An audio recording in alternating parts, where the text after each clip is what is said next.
Alright everyone, so tonight we are looking at Queen Anne, and as an update she now have two nymphs instead of just one. So if you haven't been on the live stream, maybe you don't know what a nymph is, so I will tell you right now. So the nymphs are these things right there, the two kind of cocoon she is touching. And what are the nymphs, you might ask? Well, it is exactly that. It's like the stage once like a caterpillar develop into a butterfly. The larvae kind of form a cocoon to protect itself. So yeah, now two of the larvae of Queen Anne have reached this stage.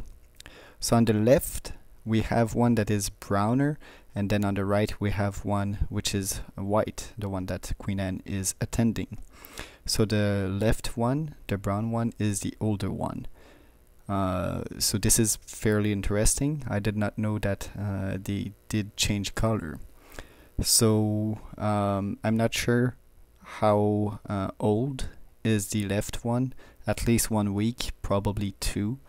And the white one is very recent. I think it have formed today actually. So very interesting, and as we can all observe right now, the queen is indeed cleaning both of them. So these will be the first nanitics, which are the first ant to ever live in this new ant colony. It's the first workers. I'm not sure if there is going to be soldiers. So this is very interesting. We are actually seeing Queen Anne kind of picking at this older one. So I am assuming it is almost going to be ready to hatch into a full adult worker. So very interesting. Also, one thing I've learned is that the larvae don't poop.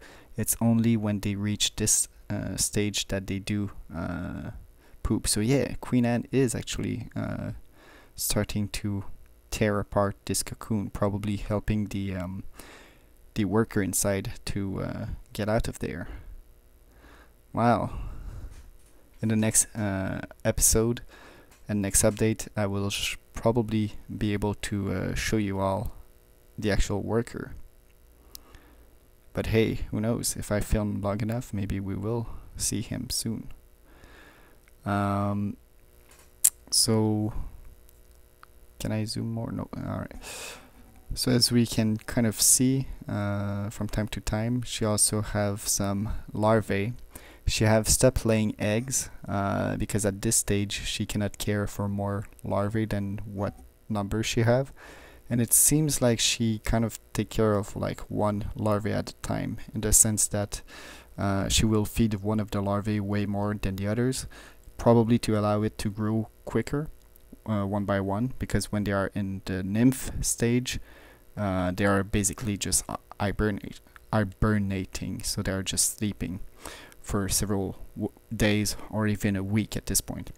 So she doesn't need to take care of these. So, you know, by raising one larvae quicker than the others every time, she kind of maximize the full strength of an army. So when these workers will hatch, the production of eggs and other larvae and other nymph will start picking up. Basically, a colony grows slowly at first, but once it reach a certain number, then it have enough actual workers to gain the resource to expand more and more. And this is when we will see some war, like the one I filmed a few days ago, where like two colony of ants expanding, eventually they will find each other and they will clash.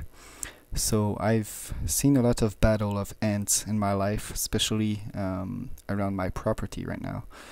So very interesting. One thing that might have triggered the or that might trigger the spawning of the nymph is the fact that I give some I place cotton in the test tube instead of the blue thing that used to be there, because cotton is kind of better for allowing the water to drip, so there is more moisture in the actual setup. So that might have an impact. So far the queen haven't moved from her chamber, so I'm assuming maybe she will stay there for a long time. It seems like the third level is where she is pooping, so that's a bad thing. But that's something I can really change. And she have placed all these wood chip by herself, barricading herself. And I allowed, I placed more wood chip so she doesn't use her food. So I gave her dog food, tube effects, a fly, and like cichlid pellets, as well as some salami, I guess. And then this is a weird candy and Gatorade. So yeah, a great mix of sugar and protein. Diversity is the key for ants, I guess, but you really just need water, protein, and sugars for your colony to grow big and strong. But yeah, sometimes it's good for them to have diversity. They won't get bored of one food item or another. And I place them as far as possible so they have to work for their food. So very interesting. She was drinking a lot, so her abdomen is very full now. Apparently there is like water able to like, she's supposed to go right there to drink at the 4th level, but apparently she's able to drink in the layers because like this entire thing, the back end, the back end is made of several layers, so I guess water is able to infiltrate between the layers, and that's where the queen was able to drink without even moving. But there is also some dedicated hole in the 3rd and 1st level of her 5 leveling enclosure. So yeah, I guess that's it for this episode.